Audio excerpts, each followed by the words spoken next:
तो इस वक़्त अगर पूरी दुनिया की बात करें तो जंग का माहौल चल रहा है। हम सब ये चीज़ें देख रहे हैं। मिडल ईस्ट जिस तरह से इम्पैक्ट की है, अब दुनिया में वो इम्पैक्ट नज़र आ रहा है बेसिकली।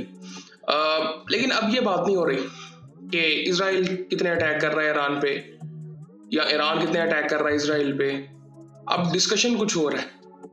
ट्रम्प जिस तरह की बातें कर रहा है, इज़राइल कोलैप्स होता हुआ नज़र आ रहा है।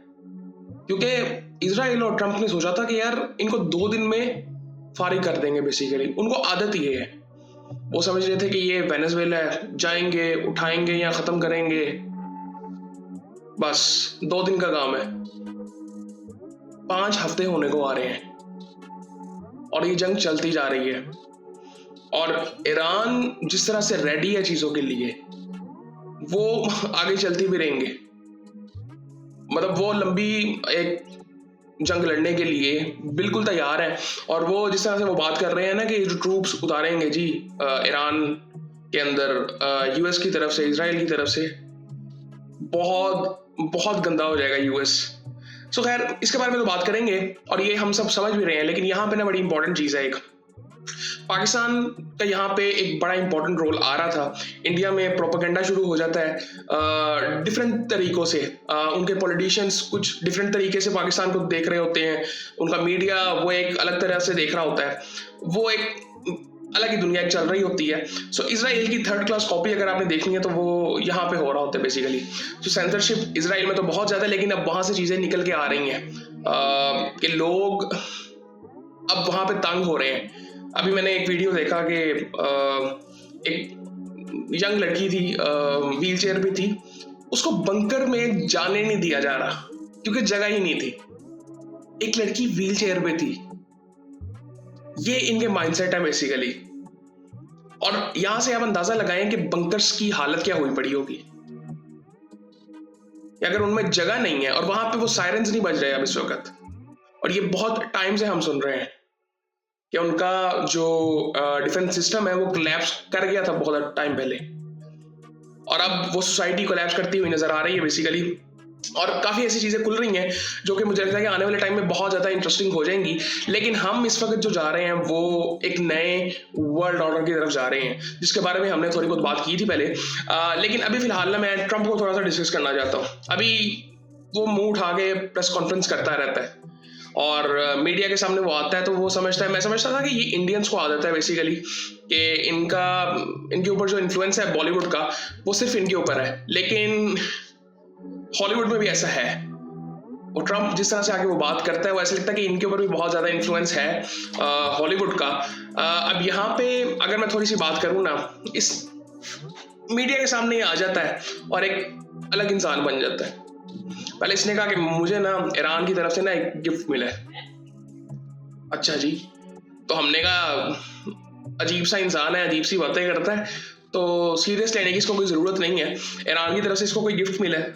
अब ईरान इसको जिस तरह से रोस्ट कर रहा है बेसिकली, वो सिर्फ इसकी इज्जत खराब नहीं कर रहा है, इसको रोस्ट कर रहा है बेसिकली। उसको जिस तरह से वो बात करते हैं इसके बारे में, आई थिंक इसको बेइज्जती फील नहीं होती।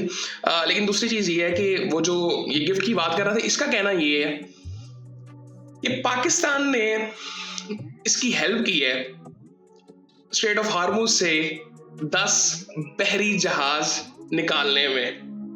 और उन 10 बहरी जहाजों में पाकिस्तान ने अपने झंडे लगाए, ईरान को धोखा दिया और वहां से वो निकाले और अब वो मेरे पास है। चले पहले इस चीज को तो आप हंस लें थोड़ा सा कि पाकिस्तान ने 10 जहाज निकाल के दिए जी यूएस को और ईरान को पता भी नहीं चला। सबसे बड़ी गलती ये है कि ये बाकी बेवकूफ समझ रहा है ईरान को अभी भी। और मैं आपको बता दूं, ये सिर्फ मीडिया के सामने ऐसे है, ये पीछे इसको हर चीज का पता है कि ईरान इसके साथ कर क्या रहा है। अभी इनके इलेक्शन आने वाले हैं और आप ये देखेंगे उस रिजल्ट, वो जो भी होना, लोग तो ये बात कर रहे हैं कि शायद ये उसके बाद आपको नजर ही ना आए। और ये बिल्कुल हो सकता है क्योंकि अमेरिका में वो प्रेशर क्रिएट होना शुरू हो गया हुआ है। अब लोग बहुत ज्यादा तंग आ चुके हैं बेसिकली।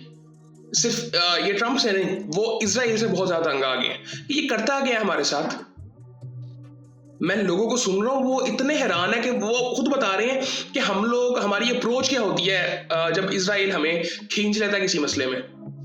यार उसने, मैं पाकिस्तान की बात कर रहा था, पाकिस्तान को उसने ऐसे कहा, और अब पाकिस्तान सोच रहा होगा कि यार ये क्या करें इधर हम। मैं आपको एक बात बता दूं, पाकिस्तान इस वक्त डिप्लोमेटिकली बहुत बेहतर चीजें लेके चल रहा है। और ये इसके साथ साथ मैं एक बात आपको कर दूं, इंडिया में एक प्रोपेगेंडा शुरू हुआ है कि जी, अब इनका ये कहना, मुझे एक बात ये समझ नहीं आती कि ये मुकाबले के शुरू हो जाते हैं। अब इंडिया में ये सवाल शुरू हुए कि पाकिस्तान अगर पीस टॉक्स की तरफ जा रहा है, इंडिया क्यों नहीं गया। पहले तो मुझे ये समझ नहीं है कि आपने, ये मुकाबला होता क्यों है कि पाकिस्तान जा रहा है तो आप क्यों नहीं जा रहे। तो फिर उन्होंने कहा कि हम तो न्यूट्रल रहते हैं। रिस्पॉन्स में मोदी की तरफ से जो बात आई कि हम तो न्यूट्रल रहते हैं, तो उसने कहा कि जब पहले रशिया यूक्रेन की दफा में, तब आप ये बातें क्यों कर रहे थे। सो खैर, वो हिपोक्रेसी तो पकड़ी जाती है, वो इतना कोई मुश्किल काम नहीं है। लेकिन मेरा सवाल यहाँ पे ये है कि ये प्रोपेगेंडा करने की जरूरत भी क्या है। मतलब ये मुझे बात नहीं समझ आती कि पाकिस्तान कर रहा है तो हम क्यों नहीं कर रहे। और ये मैं सिर्फ यहाँ पे नहीं देख रहा, ये आप डिफरेंट चीज़ों में आपको नजर आ जाएगा।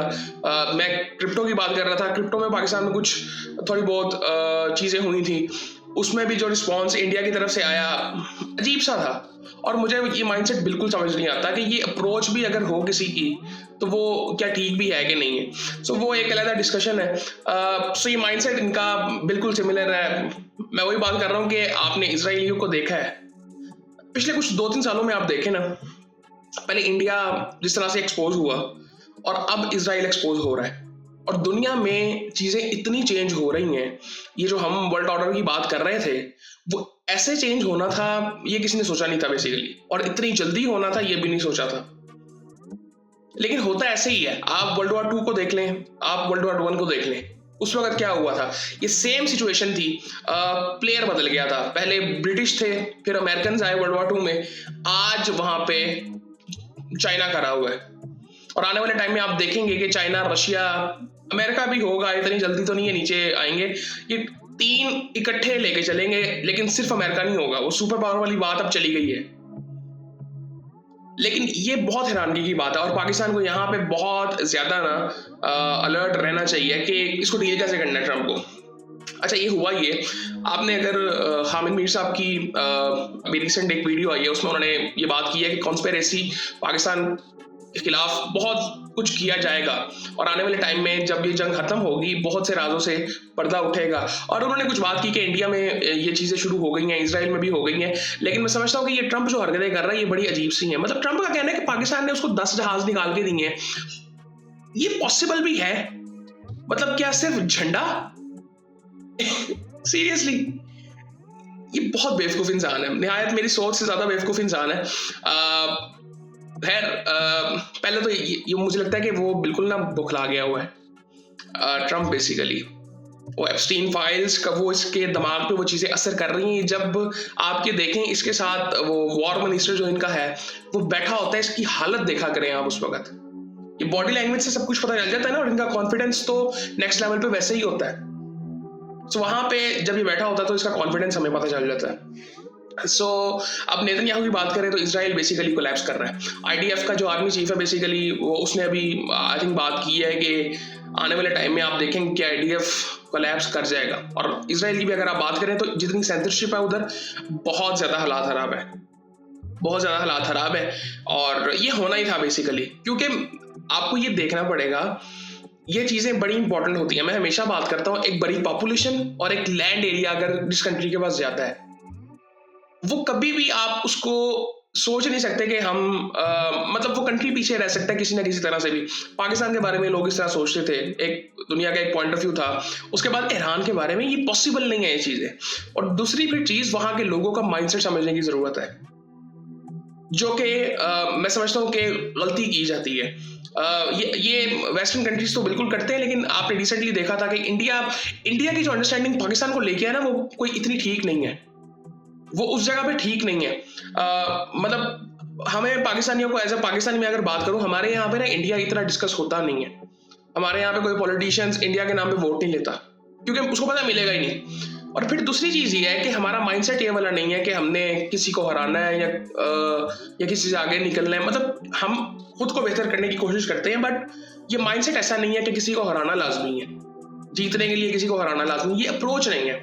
सो वो इंडिविजुअल लेवल पे जो अंडरस्टैंडिंग किसी इंडिविजुअल की होती है या किसी नेशनल की होती है, वो समझना बड़ा इंपॉर्टेंट होता है। और मुझे लगता है कि यहाँ पे इंडियंस तो बहुत पीछे रह गए हैं। इंडिया एक्सपोज पॉजिटिवली नेगेटिवली इस वजह से हो गया हुआ है, वो बॉलीवुड है, मीडिया उनका बहुत बड़ा है। पाकिस्तान के बारे में आज भी अगर आप देखें तो बहुत सी चीजें आपको नहीं मिलेंगी जो ग्राउंड लेवल पे आगे आपको पता चलती हैं। आप ट्रैवलर्स को आगे देखते हैं, वो जो माइंडसेट मतलब मीडिया पे, जो वेस्टर्न मीडिया पे आज से 5 साल पहले आप देखेंगे, उससे पहले क्या एक डिस्कशंस थी वेस्टर्न मीडिया पे कि पाकिस्तान में तो कुछ है ही नहीं। वो जब ट्रैवलर्स यहाँ पे आना शुरू हुए तो वो एक अलग इमेज मीडिया पे आया और लोगों ने फिर एंजॉय भी किया, खाना एंजॉय किया, हॉस्पिटैलिटी एंजॉय की, लोगों को एंजॉय किया कि जिस तरह के लोग यहाँ पे हैं।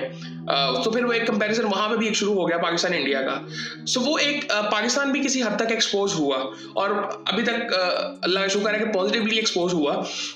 लेकिन यहाँ पे अगर आप देखेंगे इंडिया को तो वहां पे ऐसे नहीं है। सो इसीलिए वो जब कंपैरिजन की बात आती है तो वहां पे प्रोपेगेंडा शुरू हो जाता है और ये चीज वेस्टर्न कंट्रीज में भी होती है। आज वो एक्सपोज हो रहे हैं बेसिकली। आज आप अमेरिका को देखें, वो जिस तरह से चीजें हैंडल कर रहा है, वो क्या कर रहा है इस वक्त। यहाँ पे अगर आप थोड़ा सा सोचें कि ये चीजें लेके किस तरह से चलते हैं, आप इन्होंने पीछे जितनी वॉर्स लड़ी हैं ये सिर्फ वन वे लड़ते आए हैं। इनको आदत नहीं है कि सामने से रिस्पॉन्स कुछ आए और हम नीचे लग जाएं। ये इनके साथ कभी हुआ नहीं है। ये या तो हार जाते हैं और एंड में सिर्फ इतना करते हैं कि अनाउंस कर देते हैं कि जी हम जीत गए। अब फॉर एग्जाम्पल आप दुनिया भर में बात करें, ये जो चीजें इस वक्त चल रही हैं, हम सुपर पावर कहते हैं किसे हैं, मिलिट्री पावर को। तो अमेरिका को किस नाम पे कहते हैं? अमेरिका जो चीजें करता है वो बेसिकली प्रॉक्सी वॉर्स करता है, दूसरे मुल्कों को आगे कर देता है। पाकिस्तान को कभी आगे कर देता था, अब पाकिस्तान शुक्र है साइड पे है। अफगानिस्तान में क्या हरकतें करते रहे हैं, फिर इराक को इन्होंने इस्तेमाल किया, सद्दाम हुसैन को, फिर उसके बाद बहुत सी चीजें इन्होंने की दुनिया भर में। मिडिल ईस्ट में इन्होंने अपनी बेसिस बनाई, वहां पे जिस तरह चीजें लेके चले, ये डायरेक्टली कभी भी सामने नहीं आते किसी के जहां से रिस्पॉन्स इस तरह का मिल सके। इन्होंने ईरान के बारे में इस तरह सोचा नहीं था, मैं हैरान हूं नहीं सोचा था। ये इतने मतलब फिर इनकी जो इंटेलिजेंस है वो क्या है, फिर किसी काम की नहीं है। पाकिस्तान को मैं समझता हूं किसी हद तक ये अंडर एस्टिमेट नहीं करते, क्योंकि शायद इनके साथ काफी ताल्लुकात हमारे रहे हैं इन द पास्ट। सो उस वजह से शायद किसी हद तक समझते हैं, लेकिन मैं फिर भी कहूंगा कि इनकी अंडरस्टैंडिंग उस तरह से नहीं है जिस तरह से होनी चाहिए, क्योंकि ये भी हमारे माइंडसेट को उस तरह से समझते नहीं है। हर चीज कनेक्टेड हमारी है कि हम जिंदगी गुजारते किस तरह से हैं और हमारे मकसद के, ये पता होना चाहिए। नेशनलिज्म आपको इंडिया में नजर आता है, मैं बात करता हूँ कि वो नेशनलिज्म उनमें भर भर के नजर आता है, वो एक अलग माइंडसेट है। पाकिस्तान में आप देखेंगे, पाकिस्तान में चीजें बिल्कुल डिफरेंट है, यहाँ के लोग डिफरेंट है, हमारी वे ऑफ लाइफ बहुत डिफरेंट है एज अ मुस्लिम भी। और वो एक बहुत बड़ी चीज हमारे यहाँ पे आती है कि वो एक हमारी लाइफस्टाइल का हिस्सा है जो दुनिया भर में नहीं देखा जाता। दुनिया भर में आप देखेंगे तो ये रिलीजन जो एक सेकेंडरी चीज हो चुका हुआ है। ये ह्यूमैनिटी के नाम पे सिर्फ कहते जी हम अच्छे इंसान बनना चाहते हैं, ये सारी बातें ये हो रही होती हैं, लेकिन वही मेरे कहने का मतलब है कि फ्रंट एंड पे कभी भी रिलीजन को लाया नहीं जाता, सिवाय मुसलमानों के किसी हद तक वहां पे होता है, बहुत ज्यादा अभी भी होता है क्योंकि वो एक जिंदगी का हिस्सा भी है। सो यहाँ पे मेरे कहने का मतलब सिर्फ ये है कि माइंडसेट को समझने की जरूरत है, जिसकी अंडरस्टैंडिंग दुनिया की कम है। जिस तरह ईरान को अंडर एस्टिमेट किया आपने, सेम पाकिस्तान की भी मैं अगर बात करूंगा इसी तरह से ही है। लेकिन यहाँ पे जो ट्रंप ने हरकतें की है ना, मुझे इसमें थोड़ी सी हंसी आई है, लेकिन खैर यहाँ पे क्लैरिटी बेसिकली आ गई है क्योंकि पाकिस्तान और ईरान की आपस में बातचीत चल रही है और वो बिल्कुल क्लियर हो गया है, क्योंकि ट्विटर पे भी आप देखेंगे तो बहुत फेक अकाउंट्स हैं जो ये बातें कर रहे हैं। सो वो क्लैरिटी अच्छी बात है कि ईरान के पास है, ये बड़ी इंपॉर्टेंट चीज है, क्योंकि मेरे ख्याल से हमें तो ईरान के साथ ही खड़े रहना है। ये बड़ी सिंपल सी बात है, डिप्लोमेटिकली ठीक है हमें सबको लेके चलना है, लेकिन एज अ नेशन हमें ईरान के साथ ही रहना है, वो उसमें कोई सवाल ही नहीं है बेसिकली। इवन आप अगर मोरालिटी की बेसिस पे भी देखें तो आपको ईरान को सपोर्ट करना चाहिए, दुनिया भर कहीं से भी आप है। सो इजराइल कोलैप्स कर रहा है, वो हमें नजर आ रहा है, सो खैर देखते हैं कि आने वाले टाइम में क्या होता है। बाकी फिर आपसे बाद में बात होती है।